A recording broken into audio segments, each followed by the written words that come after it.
Good morning, Year 9. I'm here this morning to talk to you about a choice that you've got to make this year to do with the subject that you'd like to choose to stop studying at the end of Year 9.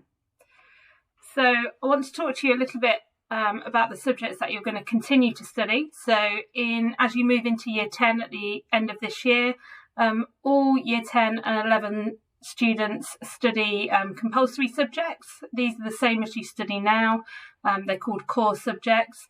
So you'll carry on with your English, so that you'll be studying GCSE in English language and a GCSE in English literature. And at the end of Year 11, you'll have 2 GCSEs. You'll carry on doing maths, so you'll have a GCSE in maths at the end of Year 11. And then depending on whether you're currently studying combined or triple science, you'll carry on studying that. And if you're doing combined, you'll have 2 GCSEs. And if you're doing triple science, you'll have 3 GCSEs in science at the end of Year 11. Everybody carries on doing core PE. And then everybody at Lutterworth College studies religious studies short course and PSHE, which is worth half a GCSE, although some of you I know have chosen to study the full course religious studies, so you'll have a full GCSE in it. So there are some changes at the end of Year 9. So at the end of this year, you will drop 1 subject from your non-compulsory or core subjects, and you can choose which subject this is from the 5 additional subjects that you currently study.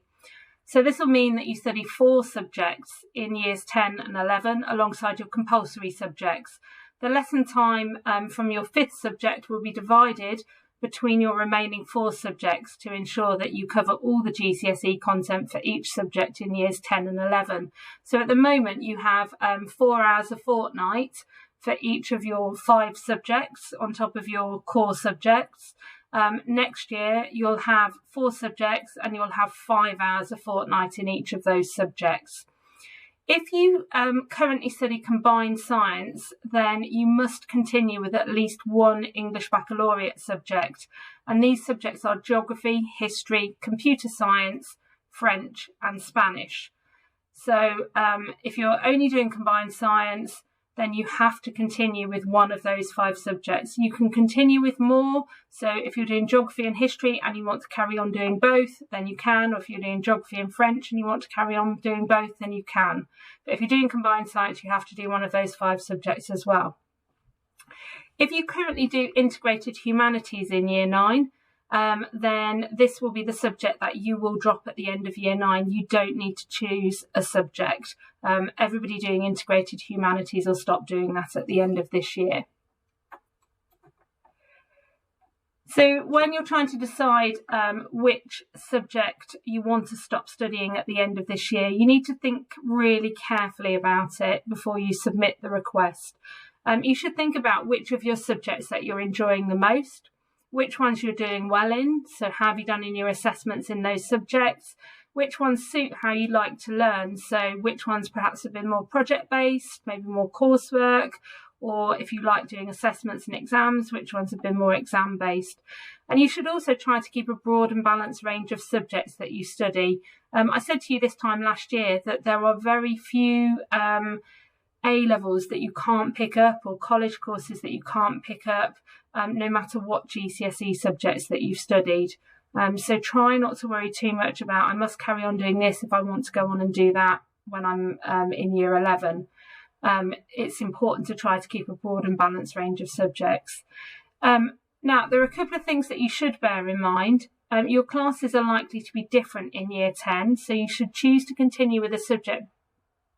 You shouldn't choose to continue with a subject because your friend is taking that subject and is in your class, because there will be some class movements depending on what subjects people decide they want to stop studying at the end of the year. You might also have a different teacher, so don't choose to drop a subject because it's not with your choice of teacher currently. And don't choose to continue with a subject because you think you're going to have that teacher next year, because that's not necessarily the case. Okay, so 2 things there. Don't choose your subjects based on you. Don't choose your subjects you want to continue with based on your friends, and don't choose them based on the teachers that you currently have. Choose them based on whether you're enjoying the subject and whether you're doing well in it. Okay, so actually making your choice. So you need to submit your request for the subject that you'd like to drop at the end of this year on the online form that we've created. And I've shared the link to this form with your parents in a letter that I sent to them yesterday. I will email you the link to your school email account as well, so that you've got access to the form to complete it. You must submit your subject request by midday on Wednesday, the 9th of February. So that's the Wednesday before half term. So not next Wednesday, but the Wednesday after. If you need help with your decision, then remember that you can talk to your mentor, your subject teachers, myself, or Mrs. Knight. And it's important that you talk to your parents about which subject you'd like to stop studying at the end of year 9 before you submit the online form. Okay, but once you've made that decision, use the link to take you to the form, enter the subject that you don't want to continue with, and then we'll look at the requests that you've made and see if we can make it work. If there are any problems, we'll come back to you, but our aim is to accommodate everybody's requests.